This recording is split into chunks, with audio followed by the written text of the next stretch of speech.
Good morning. Welcome, everyone. This has been a great week of homecoming, and I like to see all the colors. I know it's each class has their own color today. So continuing homecoming, we really kick it off today. We have the pep rally later and the concert, and then tomorrow games and a breakfast and a lot of fun things to look forward to. So today I have some guests with me that I'm going to briefly, well, I'll let you introduce yourselves actually here in just a moment, if that's okay. But to start for today, this is just going to be a panel where I'm going to ask these alumni a few questions. One thing we're celebrating today is our alumni stories. This is something where our alumni board will work to identify a couple alumni every year where we really want to highlight their story and share it with others because we think it will inspire them. And I'm actually going to read exactly what we say about that. We celebrate alumni stories to hear each other's journeys since high school, to be inspired through lives of service, professional contributions, embodiment of the love of Jesus, and community engagement. We accept nominations each spring, so any of you could nominate someone you know, actually. We try and focus on reunion years, so this year it's 0 and 5 are the reunion years. And then, like I mentioned, we have an alumni board. Virgil Miller, actually, and Everett were part of our alumni board most recently that helped make those selections. And we celebrate these stories over fall homecoming. So the questions I'll be asking today came from Miss Cook. So she was the one that initially interviewed some of our alumni and did a write-up that you might have seen online or in our Today publication. I do want to point out one thing. One of those alumni could not be here today, Rolando Santiago. He will be coming this evening and will be here for the picnic. So I invited Virgil Miller, who sits on our governing board and was on our alumni board, who's class of 1974, so 1 year before Mr. Santiago, and to invite him just to share a little bit about his experience and his memories, so we can also hear some from someone from the 70s. So he's not speaking on behalf of Mr. Santiago, he's just sharing from his experience. Okay, excellent. So let's get started. I'm gonna ask you each just to introduce yourself and tell us about your connection to the school, if there are any other than being an alumnus of the school, if you've helped with reunions, family, et cetera. Hi, I'm Wendy Wanger-Hostedler, and I graduated 30 years ago in the class of 1995. I was class president, which has given me the opportunity to help plan class reunions each year. So even though I haven't done that, I've helped tap people to make that happen each year. But my best connection, strongest connection right now is I have three kids that are here, Isaac, Cyrus, and Laurel's in the elementary school, and it's a joy to have them all here. So yeah, I'm Virgil Miller. I graduated in 1974, 51 years ago, a long time ago. My current connection to this school is that I serve on the board of directors as a new member. Previously served on the alumni board for 5 years. So I really do feel a kinship with this school. I also have a grandson in 4th grade here. Hey, good morning, everyone. My name is Everett Brubaker. I graduated in 2010. I did serve on the alumni board for about 2 years and somehow ended up helping coordinate our class reunion stuff tomorrow, which is fun. And other connections, I have a sister-in-law who you may know, Mariana, who we love dearly. So those would be my connections now. I've got 2 little ones, but not currently at school.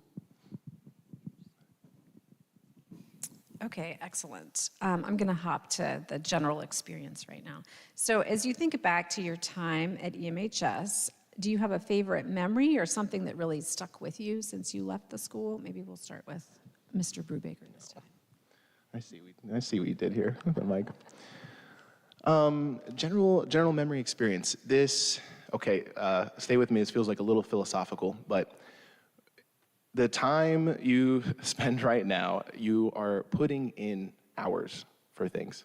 So at this stage of my life, it feels a little easier for me to see that much of life's gratitude and joy and contentment comes from putting in time for things and then seeing what comes from that.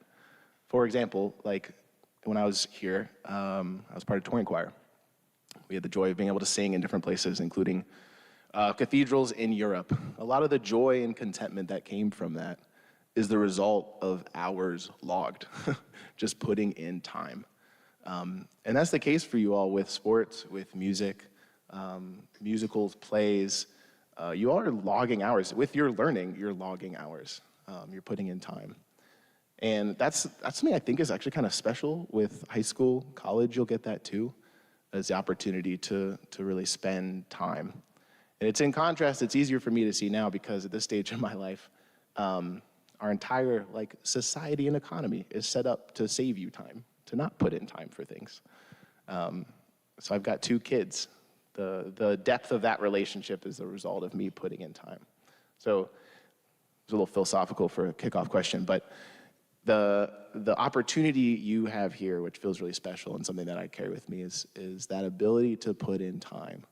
That's time with you're building friendships here, you're logging hours, you're developing music skills, athletic skills, educational skills. That's really special. And it's harder at this stage in your life to do that, so that's something I keep in mind. So my experience at the school was 1 year as a senior. I grew up in Chesapeake, Virginia, and came to the school as a dorm student. And that for me was a special experience.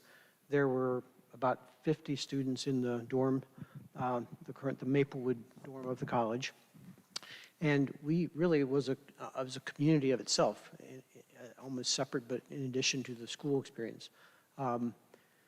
there were students from probably 10 different states or 10 different locations. And so it really helped me broaden my view of the world, first of the Mennonite world, but also the non-Mennonites as well.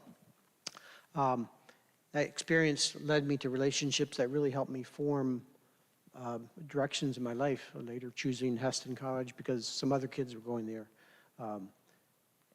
I took a gap year, so that kind of fitted in okay. But so I guess the dorm experience was probably the greatest part of my experience.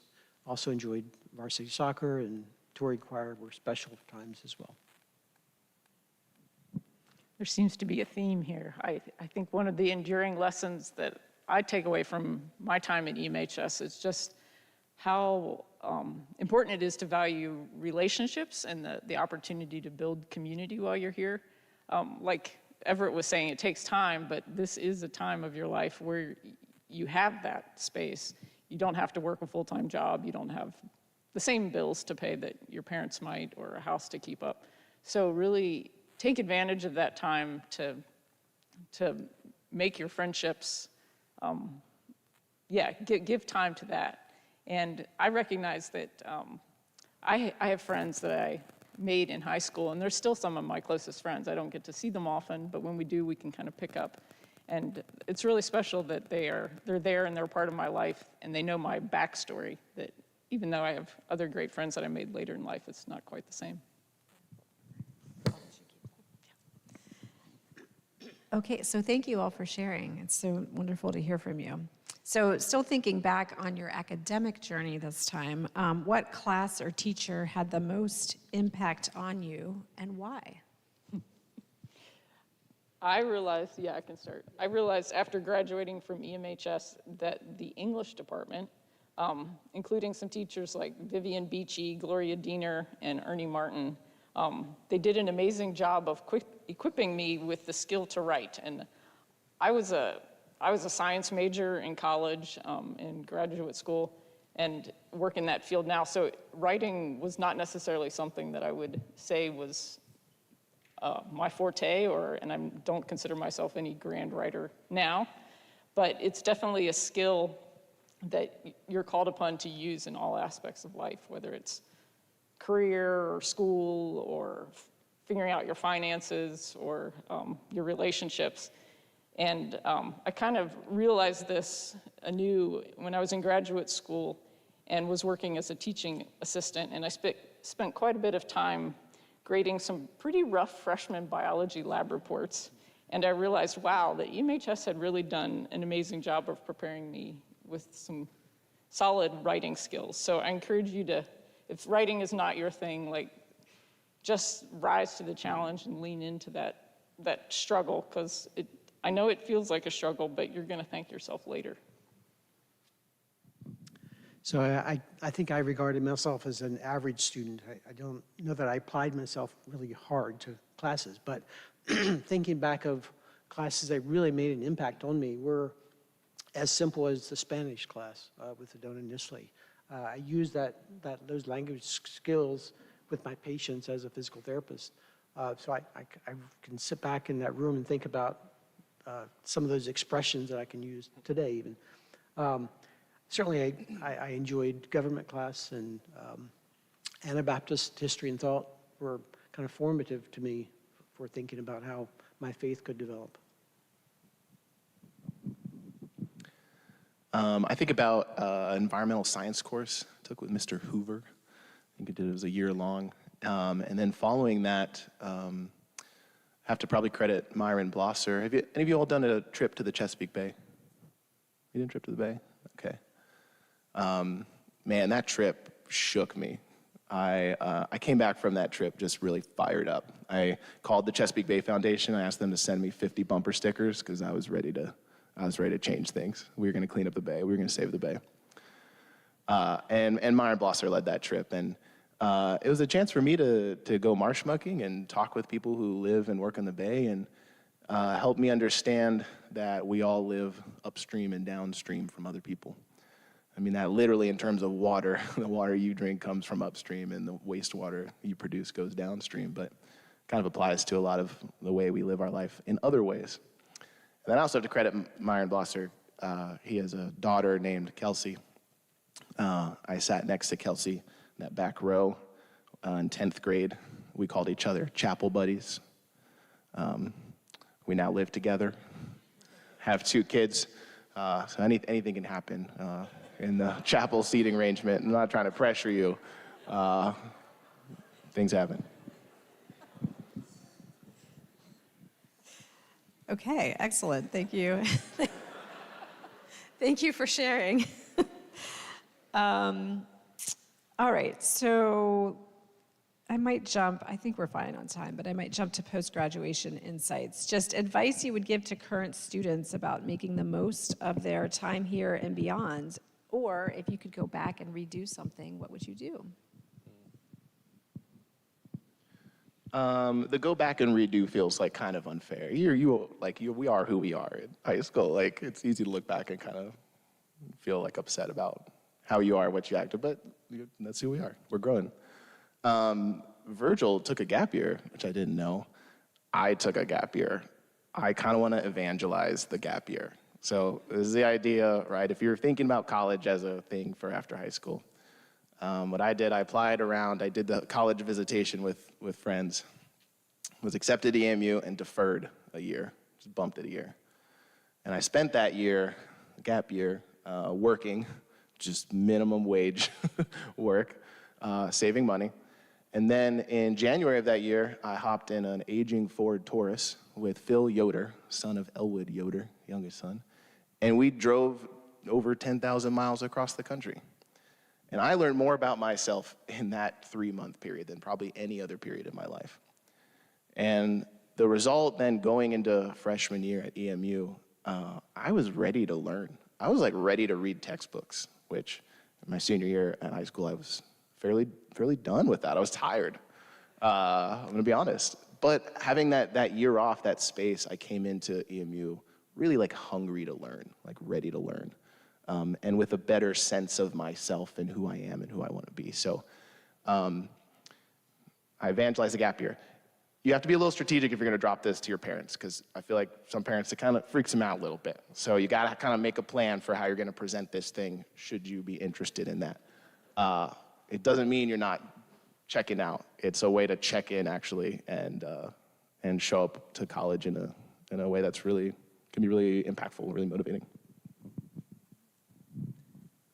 So I think I took several gap years, one between high school and college, but then after about 4 years after Heston College, I went back to school for physical therapy.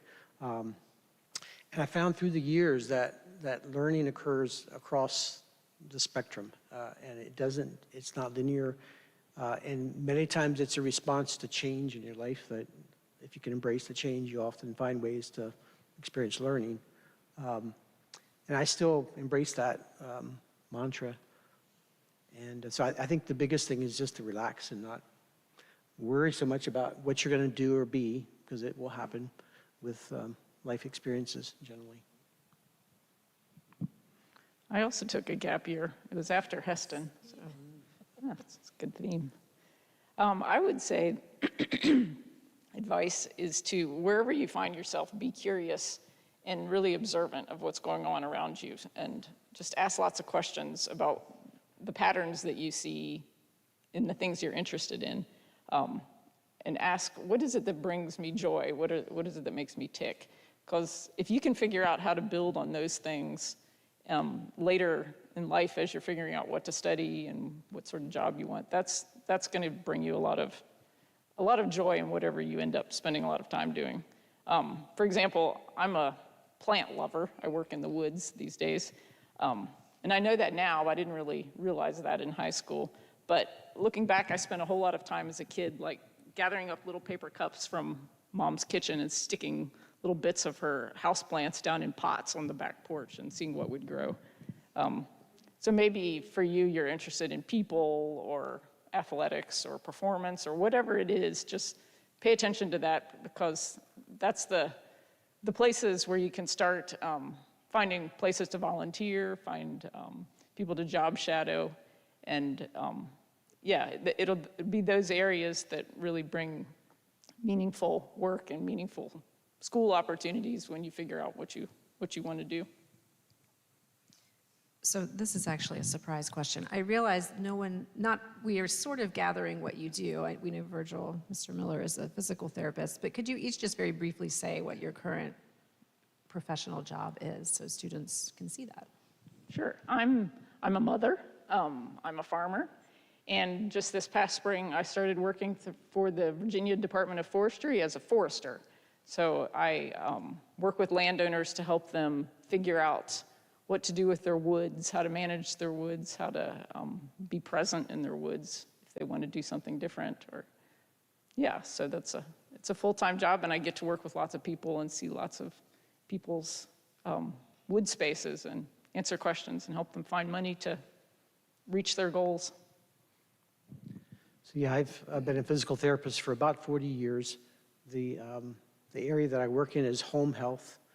We lived in Philadelphia area for about 35 years, and so that was my primary role there.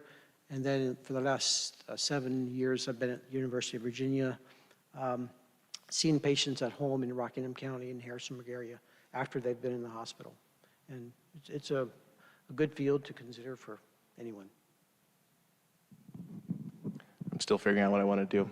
It's going to change for you. You're going to go in with one idea and it'll shift. I'm sure folks up here would echo that. Currently, I'm growing and leading a local environmental nonprofit. So in many ways, a dream job for me as someone who's studied sustainability and has been active in environmental work. I get the chance now to grow an organization locally to make change in my community, which is pretty cool. I'm also a dad. I wrote a kid's book. There's some other titles in there too. Okay. So one of the questions was your favorite song, and as you were coming in, you heard two of those. So tell us what song you remember not your favorite, but what takes you back to being a high school student here at EMHS, and maybe why you picked that one. I was in a band in high school. We started in middle school. We did a talent show and then realized we should do this thing. So I logged hours, going back to the theme, in Elwood Yoder's basement, playing what could be called music. I don't know if Joy and Elwood would use that word, but they were super supportive of that. It was pop, punk, rock, just loud music. So kind of songs in that vein remind me of high school. I was big into Reliant K, Switchfoot, kind of this 2000s Christian rock bands that actually still sound good. Maybe I'm wrong, so you can let me know when you listen going out. The song that I chose was I'm Your Captain, and that song was playing as you were coming in today. That song was from the early 70s, and it was, at that time, considered a progressive rock group, Grand Funk Railroad. And I identified with that for several reasons. One is I like that music, but also, interesting, the juniors at the school at the time planned a theme and used that song in that theme for our banquet. So I always kind of put myself back in that setting when I hear that song again. And I was thinking of songs that I experienced here at EMHS. The Blue Hymnal had just come out when I was in high school, and one of the new songs in there was the Will You Let Me Be Your Servant? And it was just, I really appreciate the message that it put out there, and that's one that stuck with me as a favorite. Perfect. Well, thank you all. We really appreciate your time. Everett's song is going to be our sending song for the morning, so you'll hear that kick on in a little bit. We heard their songs as we came in, but let's give them a round of applause, and then you're just...